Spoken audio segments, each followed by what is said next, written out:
Hello, everyone. My name is Kaylin, and you have seen me posting in the group for the last few days, really getting everything started and letting everyone know what the reading schedule is. And right here, I have my art copy of We Hunt the Flame by Hafsa Faizal. And hello, thanks for joining. I'm glad that you popped in for the first live video. I was just talking about how I have We Hunt the Flame here with me. This is my art copy that I got. You guys have the beautiful hardcover copy, but I actually finished reading this last month, but I started it again in order to read along with you guys. And we're here today to really just talk about what our thoughts are for the first 20 chapters.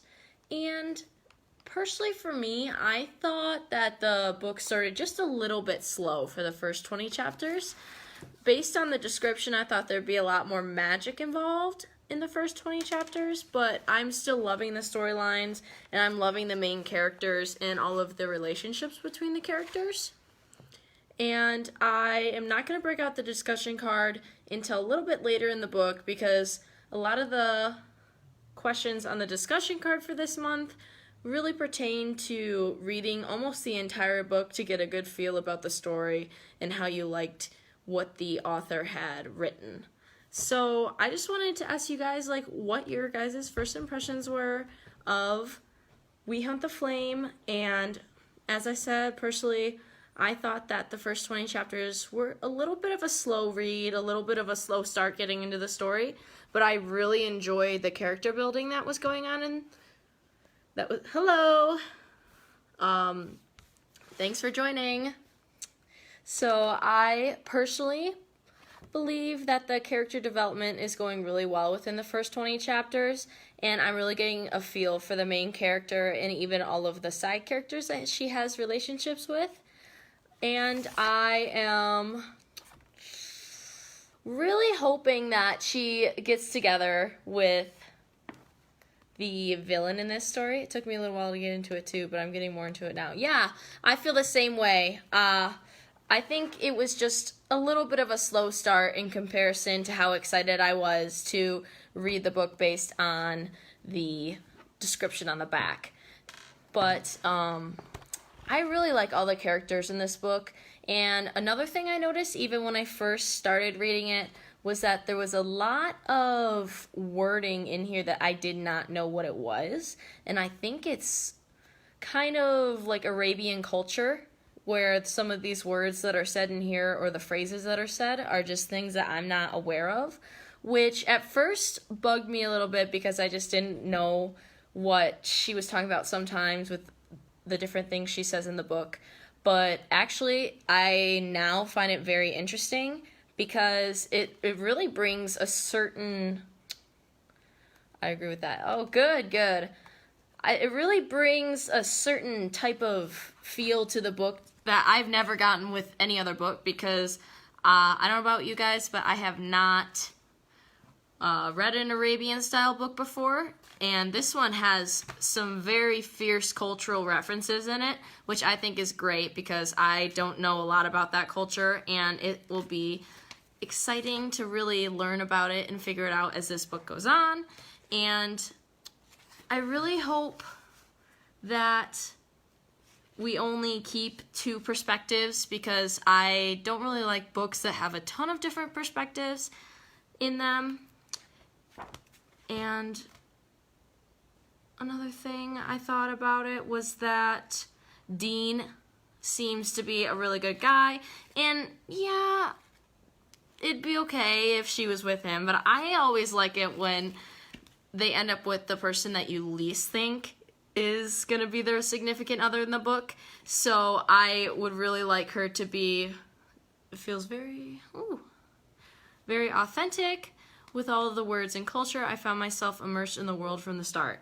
Yes, that's kind of how I felt. At first I was like, oh, I have to look some of these words up. I don't know what they mean. But then after a while you start to get the feel for it. I had a similar experience with the Tiger's Curse series, because there was a lot of Indian references and Indian culture shocks in it that were very interesting to me, and it really was what drew me into it, because all of the mythology in that book series is about Indian culture, and I thought that was very interesting to me. And that's the feel for this book as well. I just started chapter 21, which is right after they get on the boat to sail over to the island to break the curse and get magic back. So I'm really starting to feel like the story is picking up a few more chapters in, and I think it's going to really start getting magical and what YA fantasy is all about, which is super exciting. And if I'm thinking about it, there's no characters that I dislike in this story. I really like her best friend. And I wish that we knew a little bit more about the Sultan and what his deal is with the magic, why he wants it, and I'm sure that will all come out later in the book. But Nasir, I'm really bad at pronouncing names. From the Throne of Glass series, I always thought that his name was K-All, but it's actually just pronounced Cole, and I did not know that until I heard Sarah J. Maas. I was just thinking in my head the same horrible pronunciation the whole time, but so that's that. But I wish that we knew a little bit more about him. Yes, he is a killer, he's a murderer, and he is the Sultan's son, but I feel like that's almost all we know about him. In the last few chapters before chapter 20, we kind of figure out that he fell in love with one woman, and he believes that he is the cause of... Yes, that's how you say his name. It's just Cole, and I did not know that for the longest time. I'm glad I am not the only one who didn't know. I actually often argued with my friends who also read the series that it was K-All, but that is not how you say the name. It's just Cole, spelled in a fancy way. But yeah, I'm super bad at names. Zafara Nasir is how I want to say his name, and mind blown. And Dean, I could say Dean. There's no other way to say that name. But I really love Yasmin. I think she's a great side character. Actually, a quote that she said is on one of the bookmarks, and I just think that it was a little bit slow, and some of the details in here I was wishing that we got a bit more from. I was very surprised when we found out that her father went crazy in the R's and came back and almost killed her, and then her mother had to save her life and kill him herself, which is why they were not on speaking terms. But then I thought it was like really short-lived when right before she left, they went into her bedroom and they hugged and cried together, which is fine, but it was like only 2 pages, and you didn't really feel the personal connection of that moment in the way that I think she was trying to explain it in. So I think that's my only issue with the first 20 chapters, is that moment that is supposed to be really eye-opening for the characters and is supposed to be very emotional, it just didn't connect, and I feel like it needed a few more pages of explanation in order to make the emotional response that she wanted the reader to have.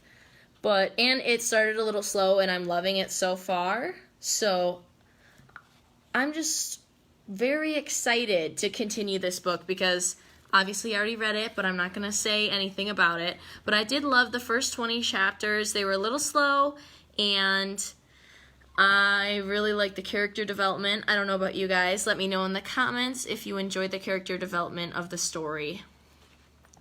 And also, what's other things I enjoyed about this? I actually really enjoyed that Kiersten White was one of the first people to read it and review it, because she's the only other author that has written something with Arabian culture, but that one is more focused on historical references of the Ottoman Empire and how the Sultan back then took over everything and wanted to take down Constantinople. But that one's really great too. If you guys are really enjoying We Hunt the Flame, you might enjoy her Kiersten White series Anti Darken, which has a similar vibe. But hello, thank you for joining.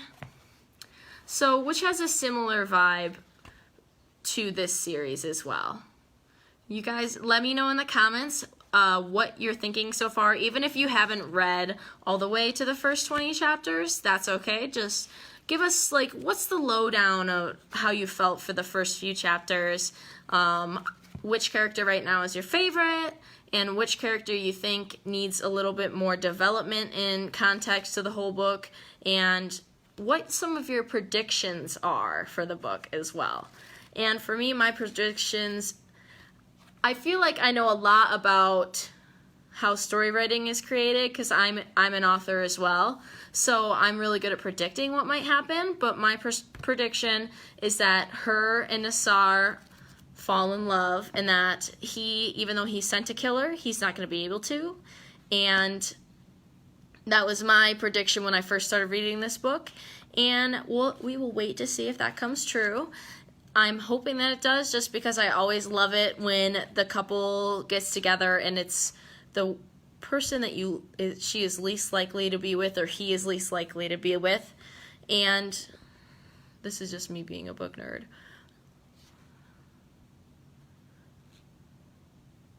The gold foil, yes! The gold foil is actually a special edition.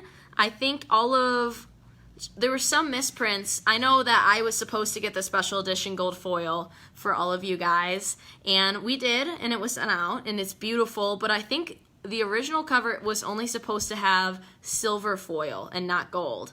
And there were misprints that Hafsa had said went out, and it was only supposed to be for the Barnes & Noble edition. But I think it was sent to a lot of different stores, and almost all of the books were a misprint with the gold foil because it was supposed to be a specialty. But I do also agree that even the chapter synopsises and the page numbers are very beautiful. I agree with that. And I thought it was going to look like, I've seen the two different covers, but I didn't know that the arc came like so. Here, I'll switch it around so you can actually see it. But yeah, the art came looking like this, and I love the font on the front, but your guys' cover is much prettier, which I can grab one of those as well, because I have a few.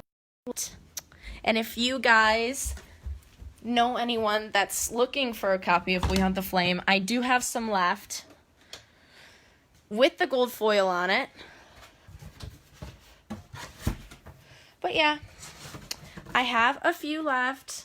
Oh my god, it is so beautiful. As a book nerd myself, and the starter of this subscription box, it was amazing to get all those boxes of books and open it up and just see all these brand new hardcover books. It's just so beautiful. I do love the gold foiling on it, especially on the spine, which, I mean, just look at that. It's amazing. But I do agree with that. And I believe that they're going to have sequels to this book. So I'm really excited to see what else comes of it. And I really hope that this book gets all the love that it deserves, just because she is a new author, and of course it is hard for new authors to get a good following. But I think this is one of the most anticipated books of the year. So I think it was a great choice for my first box. And I also really like supporting new authors, and especially for YA fantasy, because I know it's really dominated by the top authors in this subsection of young adult. But yeah, so here is the actual cover that you guys got versus the ARC that I got. And of course the ARC was a paperback. But yeah, I think it was beautiful, and the cover art looks very magical in a sense of like hand-drawn way. I don't know if you guys agree with that, but they're the two ones. And it did take a while to suck me in, as I said before, but after the first 20 chapters, I was really hooked, and I a big thing that I love was all of the character development that was put into the first 20 chapters. I think that's why it was a little slow, because she added that extra character development, which is super fantastic. I'm so glad it's getting so much attention. So many boxes were doing it. I know! This is happening again for next month because, of course, next month's book for Fantasy Monthly is Sorcery of Thorns, and Owl Crate is also doing that book, and they also did We Hunt the Flame. So, direct competition here, but I guess great minds think alike because we both have the same taste in young adult fantasy, the owners, and me. But I am very excited that it is getting a lot of love because it's such an interesting story that has like nothing else in the market for young adult fantasy is like this book, and the writing style is very unique in that she's just very descriptive of Arabian culture, which is fantastic to me. I love learning about new cultures, and a few books I recommend for that is, as I said earlier, Tiger's Curse by Colleen Hewick. That is an Indian-inspired mythology-based series where they have to go through all of these trials in order to set back time so that they are no longer tigers. It's these twin Indian princes that fall in love with the main character, and it's just a great love triangle / young adult fantasy book, and it's just amazing. I love it so much. It's one of my favorite series, so I recommend that one. And I also recommend And I Darken by Kirsten White because that book series is amazing. And I usually like young adult fantasy that has love story in it, but this one doesn't. It's more historical than love story, which is fine with me every once in a while, but And I Darken is really good. Powerful women in that story. That sounds interesting. I'll look that up. I hope so because it's really great. I really recommend it. And then one more for mythology. I mean, I know Greek mythology is a little bit overdone. I love that one. Good. Greek mythology is a little bit overdone, but a series that needs a little bit more love is the Star-Crossed series by Josephine Angelini. I cannot tell you guys how many times I have reread that series. I've reread it so much that my paperback copy is pretty much falling apart. I love it so much, and I think it is one of the most underrated Greek mythology series of all time. The Goddess Test, yes! I love that series. It's so good. You'd love Star-Crossed then by Josephine Angelini if you have not read it. I will show you guys the cover. Actually, the third book in that series, called Goddess, is one of my favorite book covers of all time. Hello! Just, sorry for the bad lighting. I have to get down here. I was just rereading it. Yes. With the final book in that series, I got a awesome poster signed by Amy Carter, and it is still currently up in my room. I just added Star-Crossed to my Goodreads TBR this morning. Yes, so like this. That's the third book in the Star-Crossed series, and it is the most beautiful rainbow idyllic cover ever, and I just love it so much. And then here's the first book to Star-Crossed, and as I said, my paperback copy is falling apart. But yes, I totally recommend this series. And also, any other historical series that I've read? No, I don't read a lot of historical fiction. I don't know if you guys do either. But yeah, so if you guys have any questions about the upcoming discussions that we will have in the future, or any suggestions for creating discussion or anything like that, let me know. This live will be up as a video, so even though it's not live, we can still comment and discuss in the comments below and really talk about how we felt about the first 20 chapters of We Hunt the Flame. And I will also do a brief synopsis here. So I thought that the character development was super good, and that the Arabian culture shone through really well with the way she was doing phrasing and even slang that the characters were using, and it did a really nice job of putting together the whole story and really giving it a specific vibe. But I did think that the story was a little slow at the beginning, but it still sucked you in the way of it being very magical in nature. Yeah, of course. But, yeah. So that's my synopsis of the first 20 chapters of We Hunt the Flame. I'd love to hear your topics or discussions about the first 20 chapters. Let me know how you felt about the pacing, the character development, who your favorite character is so far, and what you think will happen within the next 20 chapters as a prediction. And let me know in the comments. We could still keep discussing, but it won't be live. This video will just be up for the next few weeks. So thank you so much for joining and for discussing it with me, and I look forward to doing this again next Sunday.